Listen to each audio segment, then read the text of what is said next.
Oke,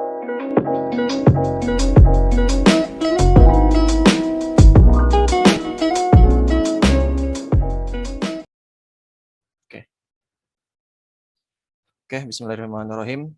Assalamualaikum warahmatullahi wabarakatuh.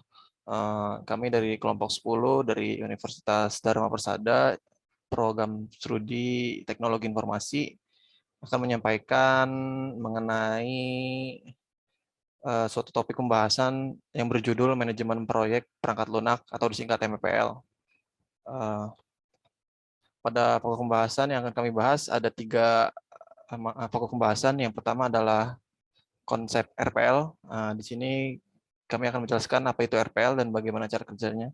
Lalu yang pokok pembahasan kedua ada UML atau Unified Modeling Language, yaitu di sini kita akan mencoba memahami apa itu UML dan apa fungsinya. Lalu yang terakhir yaitu konten utamanya, kita akan membahas manajemen proyek perangkat lunak. Di sini kita akan membahas apa itu MPPL dan bagaimana proses kerjanya. Oke, langsung saja memasuki pokok pembahasan yang pertama, yaitu konsep rekayasa perangkat lunak. Konsep rekayasa perangkat lunak, definisi. Perangkat lunak adalah seluruh perintah yang digunakan untuk memproses informasi. Perangkat lunak dapat berupa program atau prosedur. Program adalah kumpulan perintah yang dimengerti oleh komputer, sedangkan prosedur adalah perintah yang dibutuhkan oleh pengguna dalam memproses informasi. Pernyataan ini dikemukakan oleh O'Brien pada tahun 1999. Perangkat lunak atau software merupakan data elektronik yang disimpan sedemikian rupa oleh komputer itu sendiri.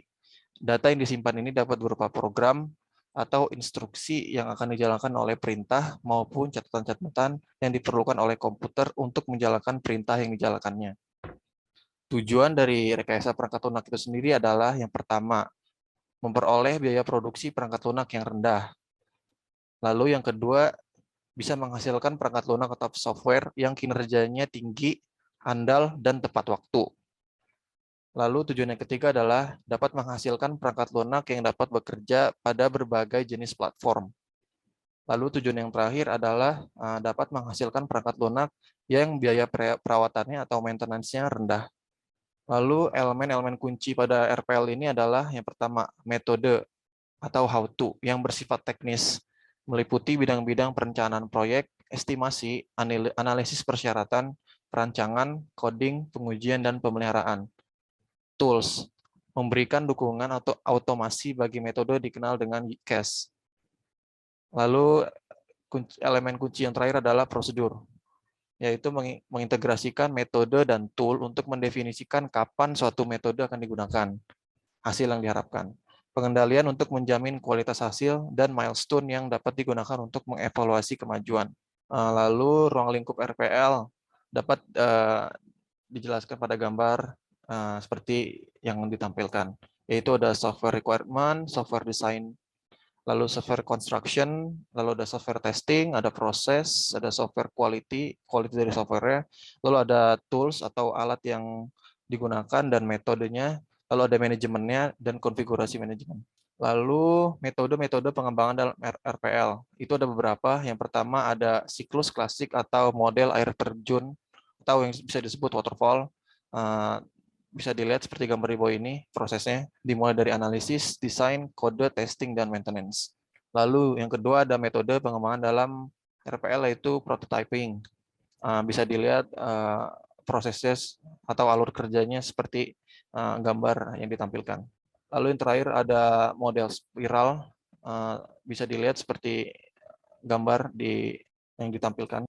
Lalu pada pokok pembahasan yang kedua, kami akan membahas sedikit mengenai Unified Modeling Language atau biasa dikenal dengan UML. Unified Modeling Language atau UML definisi. Unified Modeling Language atau UML adalah suatu alat untuk memvisualisasikan dan mendokumentasikan hasil analisa dan desain yang berisi sintaks dalam memodelkan sistem secara visual. Pernyataan ini dikemukakan oleh Brown pada tahun 2001. UML ini juga merupakan satu kumpulan konvensi pemodelan yang digunakan untuk menentukan atau menggambarkan sebuah sistem software yang terkait dengan objek. Pernyataan ini dikemukakan oleh Witten pada tahun 2004. OML mempunyai 3 kategori utama, yaitu struktur diagram, behavior diagram, atau perilaku diagram, dan yang terakhir adalah interaksi diagram, di mana masing-masing kategori tersebut memiliki diagram yang menjelaskan arsitektur sistem dan saling terintegrasi. Bisa dilihat UML diagrams itu terdiri dari use case, lalu pada struktur statiknya ada objek dan kelas, lalu pada interaksinya ada diagram sequence, diikuti oleh collaboration, lalu ada state, activity, dan implementation yang terakhir. Tujuan dari Unified Modeling Language itu tersendiri adalah the purpose of the diagrams is to present multiple views of a system. This set of multiple views is called a model. Berikut tujuan utama dalam desain OML, seperti yang dikemukakan oleh Sugru pada tahun 2009. Lalu lebih jelasnya kita bisa ikuti tujuannya seperti di bawah ini. Yang pertama yaitu menyediakan bagi pengguna analisis dan desain sistem, suatu bahas modelan visual yang ekspresif sehingga mereka dapat mengembangkan dan melakukan pertukaran model data yang bermakna. Lalu tujuan yang kedua adalah menyediakan mekanisme yang spesialisasi untuk memperluas konsep inti. Lalu tujuan yang ketiga adalah karena ini merupakan bahasa pemodelan visual dalam proses bangunannya, maka UML bersifat independen terhadap bahasa pemrograman tertentu. Lalu materi yang selanjutnya akan dilanjutkan oleh teman saya, Yosi Nathanael. Waktu dan tempat dipersilakan. Baik, saya akan melanjutkan penjelasan dari Arya. Tujuan nomor 4, berikan dasar formal untuk pemahaman bahasa pemodelan. 5. Mendorong pertumbuhan besar terhadap penggunaan alat desain sistem yang berorientasi objek atau OO. 6. Mendukung konsep pembangunan tingkat yang lebih tinggi seperti kolaborasi, kerangka, pola dan komponen terhadap suatu sistem. 7. Memiliki integrasi praktik terbaik. Use case diagram. Use case diagram merupakan desain yang berfokus pada user dan tugas user untuk memenuhi keinginan user. Dari Timothy C. 2002. Use case diagram menggambarkan fungsional yang diharapkan dari sebuah sistem. Yang ditekankan adalah apa yang diperbuat sistem, dan bukan bagaimana sebuah use case mempresentasikan sebuah interaksi antara aktor dan sistem. Use case merupakan sebuah pekerjaan tertentu, misalnya login ke sistem, meng-create sebuah daftar belanja, dan sebagainya. Seorang atau sebuah aktor adalah sebuah entitas manusia atau mesin yang berinteraksi dengan sistem untuk melakukan pekerjaan tertentu. Berikut adalah gambar dari use case diagram, mana ada mahasiswa dan entitas lainnya yang saling melakukan aktivitas. Activity diagram. Diagram activity seperti diagram state merupakan diagram yang dapat digunakan untuk memahami alur kerja dari objek atau komponen yang dilakukan. Diagram activity dapat digunakan untuk memvisualisasikan interrelasi dan interaksi antara use case yang berbeda, serta sering dipakai untuk mengasosiasikan dengan kelas yang berbeda. Kekuatan diagram activity adalah mempresentasikan concurrent activity. Berikut adalah bentuk dari activity diagram. Kelas diagram. Diagram kelas merupakan diagram yang terdiri dari sekumpulan objek yang memiliki atribut dan metode adalah sebuah benda atau unit sifat yang memiliki atribut-atribut. Operasi adalah procedural abstraction yang menspesifikasikan tipe dari perilaku yang terdiri dari fungsi. Superkelas adalah kelas induk yang nantinya mempunyai kelas-kelas yang terdiri dari kelas dan subkelas. Berikut adalah gambar dari kelas diagram. Sequence diagram. Diagram sequence adalah diagram yang menunjukkan urutan dari pertukaran pesan antara objek dan tugas yang dilakukan, dan merupakan diagram menjelaskan urutan kejadian dari sistem atau urutan lacak kejadian. Berikut adalah gambar dari sequence diagram. Nomor 3, manajemen proyek perangkat lunak atau MPPL, yaitu memahami bagaimana proses suatu proyek dikerjakan, dimanage, dan disajikan. Manajemen perangkat lunak, konsep manajemen. Manajemen sendiri memiliki arti sebagian kegiatan mengatur dan mengelola aktivitas pekerjaan yang dilakukan seperti perencanaan, pengawasan, organisasi, dan kontrol pada sumber daya yang dikerjakan baik secara individu maupun kelompok. Secara umum, tujuan dasar dari manajemen adalah mengajar tujuan organisasi secara efektif dan efisien, mengintegrasikan proses bisnis dan komunikasi dalam organisasi, proses perencanaan organisasi, dan pengendalian sumber daya organisasi. Tugas manajemen adalah memahami banyak kondisi dan situasi yang dihadapi oleh sebuah organisasi, membuat dan mengambil keputusan yang tepat hingga pada tahapan untuk merumuskan rencana aksi untuk memecahkan masalah organisasi. Seorang manajer yang handal dapat merasakan strategi organisasi untuk menjawab tantangan tersebut, dan mereka dapat mengalokasikan sumber daya yang dimiliki oleh perusahaan untuk mengordinasikan pekerjaan dan mencapai tujuan sesuai dengan rumusan hasil akhir yang telah ditetapkan sebelumnya. Konsep manajemen, kata efektivitas dan efisiensi sendiri secara definisi adalah satu, efektivitas terkait dengan tujuan organisasi. Jadi efektif berarti mencapai hasil dengan hasil yang diinginkan, membuat keputusan dengan cepat dan tepat, dan melaksanakan proses manajemen sehingga mencapai tujuan organisasi yang diinginkan. Dua, efisiensi merupakan cara yang dicapai untuk mencapai tujuan organisasi seperti penggunaan secara optimal sumber daya seperti manusia, uang, mesin, dan bahan mentah lainnya, dan menekan biaya operasional. Proses manajemen harus dilaksanakan dengan efektif dan efisien. Maka fungsi-fungsi manajemen menurut Indartono adalah satu, perencanaan, dua, pengorganisasian, tiga, penyusunan personalia, empat, pengarahan, lima, pengawasan. Konsep manajemen proyek.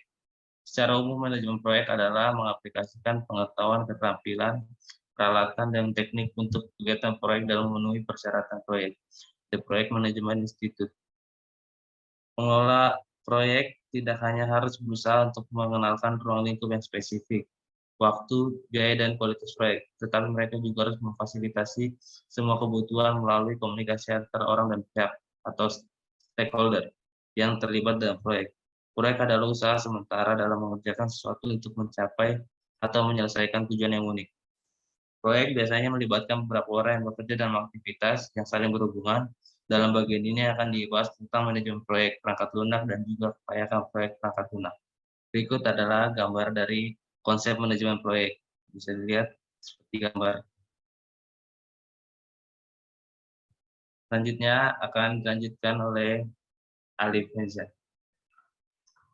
Baik, lalu tujuan perencanaan proyek. Perencanaan proyek rekayasa perangkat lunak dari berbagai sudut pandang kurang lebih memiliki tujuan sebagai berikut. Satu, bagi project manager menggambarkan suatu proyek kepada manajer senior dan stakeholder dan merencanakan aktivitas tim proyek. Kedua, bagi anggota tim proyek memahami konteks pekerjaan. Ketiga, bagi manajer senior memastikan apakah biaya dan waktu yang dialokasikan masuk akal dan terkendali, dan melihat apakah proyek dilaksanakan secara efisien dan cost efektif. 4. Bagi stakeholder adalah memastikan apakah proyek masih berada pada jalurnya dan memastikan kebutuhan mereka sedang diakomodir oleh proyek. Lalu perencanaan proyek perangkat lunak membahas berbagai tindakan atau pekerjaan yang perlu dilakukan oleh semua yang terlibat di dalam proyek, termasuk dokumen-dokumen yang sebaiknya dibuat. Dokumen perencanaan proyek rekayasa perangkat lunak terdiri atas sub-sub dokumen seperti vision dan scope, statement of work, resource list, work breakdown, struktur, project schedule, dan risk plan. Tim inti proyek sistem informasi dapat dikategorikan menjadi 3 bagian utama, yaitu information management, information system, dan information technology. Bisa dilihat gambar sebagai berikut. Lalu metode. Manajemen proyek perangkat lunak merupakan bagian yang penting dalam pembangunan perangkat lunak. Sekalipun tidak bersifat teknis seperti perkodean, hal-hal dalam manajemen proyek ini mampu menentukan apakah proyek yang akan berjalan dengan baik sehingga menghasilkan produk yang baik. Hal-hal yang berkaitan dengan manajemen adalah pengelolaan personel dan koordinasi tim, proses pengukuran proyek, termasuk menentukan harga dari perangkat lunak, penjadwalan, dan sebagainya. Metode pengembangan proyek yang digunakan oleh Project Management Life Cycle yang dalam pelaksanaannya terdapat beberapa tahapan yang dilalui, yaitu inisialisasi proyek, perencanaan proyek, pelaksanaan proyek, pemantauan dan pengendalian proyek, dan penutupan proyek. Proses manajemen proyek. 1. Inisialisasi proyek. Pada tahap ini setelah UII dan Javan selesai melakukan kontrak, maka Javan melakukan kick-off untuk memulai suatu proyek. Pada proyek ini, kick-off dilakukan pada minggu terakhir bulan September. Hal yang dilakukan saat kick-off adalah pengenalan tim, di mana setiap tim memiliki peran masing-masing. Penjelasan ruang lingkup yang dikerjakan pada tim, kemudian waktu yang tersedia, dan tools dan teknologi yang akan digunakan dalam pembuatan software. Berikut arsitektur teknologi yang digunakan dalam pembuatan proyek sistem penilaian CPL. Bisa dilihat pada gambar di bawah ini. 2. Perencanaan proyek. Pembangunan capaian pembelajaran lulusan atau CPL. Manajemen menghasilkan sistem yang memudahkan pihak dosen dalam melakukan perhitungan nilai CPL. Sistem ini dapat digunakan oleh pihak admin, prodi, dosen, mahasiswa, dan staf di program studi informatika Universitas Islam Indonesia atau UII. Capaian pembelajaran lulusan atau CPL manajemen dibagi menjadi beberapa kelompok, di antaranya sebagai berikut. Autentikasi sistem berisi layanan untuk menangani hak akses pengguna untuk masuk ke dalam sistem. Manajemen pengelola pengguna berisi kumpulan layanan untuk menangani pengelolaan data pengguna. Manajemen semester berisi kumpulan layanan untuk menangani pengelolaan data semester dengan mengaktifkan dan menonaktifkan semester. Modal dashboard berisi kumpulan layanan untuk menangani data dashboard yang terdiri dari data kelas, mahasiswa, dosen, CPL, mata kuliah, grafik CPL, dan grafik mata kuliah. Manajemen kurikulum berisi kumpulan layanan untuk menangani data kurikulum yang terdiri dari data kurikulum, CPL, mata kuliah, dan pemetaan CPL dan mata kuliah.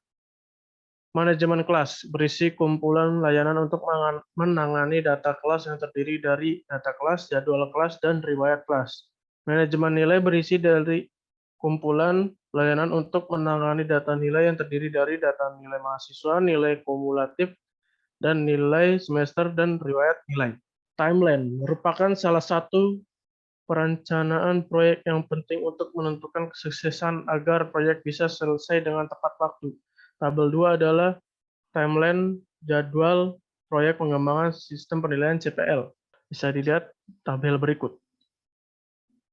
Proses dalam membuat interface atau mockup ini disebut prototyping. Dengan adanya sebuah prototype ini, maka akan memberikan pengalaman kepada pengguna walaupun hanya sebuah prototype. Tapi cukup memberikan pengalaman sehingga pengguna bisa memberikan masukan yang tepat. Kemudian memudahkan dalam implementasi bagi pengembang. Bisa dilihat contoh sebagai berikut. 3. Pelaksanaan proyek. Dalam pelaksanaannya, setelah dianalisis fitur-fitur yang akan dikembangkan, akan dibagi menjadi bagian-bagian kecil dan akan dijadikan sebuah task pada tools manajemen dengan nama Collab. Setelah tahap implementasi kode akan dimasukkan ke dalam repository, kemudian akan dites oleh tester. Apakah aplikasi yang sesuai dengan skenario testing yang dibuat setiap hari dilakukan meeting pagi untuk mengetahui sejauh mana yang sudah dikerjakan programmer. Apakah yang sedang dikerjakan sekarang oleh programmer dan apakah kendala yang sedang terjadi saat mengerjakan. Sehingga akan ada evaluasi jika ada kendala, maka dilakukan pelatihan atau akan diberikan beberapa solusi oleh senior programmer. Pada pengujian dilakukan dengan dua cara, yaitu melalui skenario testing dan user acceptance test atau UAT. Pada skenario testing, proses akan diuji berdasarkan alur atau tahapan dari setiap fitur. Pada UAT, pengujian dilakukan bersama klien seperti melakukan demo. UAT ini dilakukan agar mendapat feedback dan masukan sehingga akan ada perubahan pada database, tampilan, fitur, tetapi perubahan yang terjadi membuat dampak positif terhadap aplikasi yang dibuat atau membuat aplikasi yang lebih baik. Selanjutnya akan dilanjutkan oleh Arya. Ya, baik. Sebagai penutup, yaitu pada proses manajemen proyek di poin yang keempat, yaitu pemantauan dan pengendalian proyek. Untuk mengontrol dan mengendalikan proyek dalam membuat aplikasi proyek CPL, Di sini UII dan Javan menggunakan beberapa tools sebagai berikut. Tools yang digunakan di sini merupakan teknologi terbaru dari dunia teknologi informasi, yaitu di mana user dan beberapa developer lainnya itu bisa saling berkomunikasi dan bisa melihat perkembangan suatu proyek yang sedang dikerjakan. Beberapa platform yang menyediakan teknologi tersebut adalah yang pertama ada dari GitLab, lalu ada Colab, lalu ada Mattermost dan Sentry. Keempat platform ini juga menyediakan yang sama tujuannya, yaitu agar si user, developer, dan stakeholder lainnya bisa saling tahu gitu proses suatu proyek itu sudah sampai tahap apa. Lalu di akhir proses manajemen proyek ada penutupan proyek. Ada beberapa kegiatan yang dilakukan sebelum penutupan proyek. Yang pertama ada User Acceptance Test atau UAT. UAT merupakan pengujian yang dilakukan oleh pengguna atau user berdasarkan dokumen skenario testing yang sudah dibuat untuk memastikan apakah sudah sesuai dengan skenario testing yang dibuat dan apakah aplikasi berjalan dengan baik. UAT ini dilakukan bersamaan dengan klien sehingga bisa dibilang seperti melakukan demo aplikasi. Beberapa poin hasil pengujian UAT yang telah dilakukan. Yang pertama, memperbaiki button dan menyamakan warna button. Fitur grafiknya diganti dari pie chart menjadi bar chart. Lalu ada role actor super admin itu sebagai apa aja. Lalu ada penambahan fitur jadwal pada masing-masing kelas. Lalu menampilkan nilai terbaik pada nilai kumulatif. Lalu poin selanjutnya adalah serah terima. Serah terima ini dilakukan setelah melewati masa UAT, yaitu setelah kita tes atau demo. Sebelum menerima serah terima tim pengembang akan memberikan laporan akhir. Terus user guide yaitu untuk petunjuk penggunaan. Lalu ada dokumen skenario testing dan aplikasi yang telah dibuat. Lalu ada di poin terakhir ada perbaikan masa garansi. Jadi setiap perusahaan memiliki waktu garansi yang beragam. Setelah selesai melakukan serah terima, akan ada perbaikan masa garansi. Masa garansi ini tergantung dengan kontrak yang telah disetujui atau disepakati sebelumnya. Jadi bisa diambil kesimpulan bahwa ada beberapa proses manajemen proyek yang kita lakukan, yaitu pertama ada inisialisasi proyek, di mana kita menginisiasi proyek apa yang dibutuhkan oleh suatu customer. Lalu setelah menganalisis kebutuhan user, kita merencanakan proyek itu seperti apa, mengatur timeline-nya dan pekerjaan masing-masing tim itu seperti apa. Lalu kita setelah mengatur timeline dan masing-masing tugas, kita melaksanakan proyeknya, dimulai dari coding dan hal sebagainya. Lalu selama pelaksanaan proyek itu, kita juga memantau dan mengendalikan proyek menggunakan teknologi terbaru, yaitu Colab dan GitLab tadi. Lalu di akhir proses, kita ada penutupan proyek yang ditutup dengan User Acceptance Test. Mungkin secara garis besar itu saja yang bisa kami sampaikan mengenai topik yang berjudul manajemen proyek perangkat lunak pada kali ini. Untuk referensi atau buku-buku yang kita gunakan dalam menyusun PPT ini sudah kita lampirkan pada slide terakhir di daftar pusaka. Mungkin segitu saja yang bisa kami sampaikan mengenai presentasi kali ini. Kurang lebihnya mohon dimaafkan karena kami juga masih dalam tahap belajar. Saya akhiri, wabillahi taufik wal hidayah. Wassalamualaikum warahmatullahi wabarakatuh.